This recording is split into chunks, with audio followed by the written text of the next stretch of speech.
Magkano ba ang sapat na retirement fund? Dito sa formula natin, retirement fund is equal to annual income times 20. Halimbawa, kung kumikita ka on the average ng 200,000 per year, times 20, kailangan mong retirement fund ay 4 million.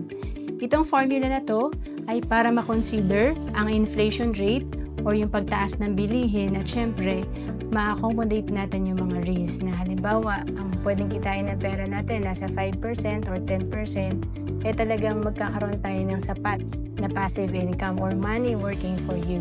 At pag pinag-uusapan ng retirement, kailangan tayo ay mag-ipon as soon as possible habang bata pa.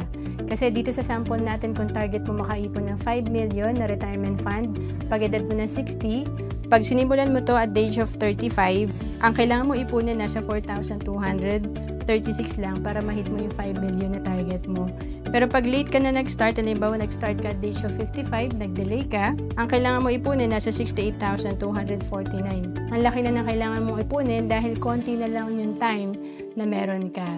And to know more about savings and investment, message mo lang ako sa FB, Roan Celis Capistrano.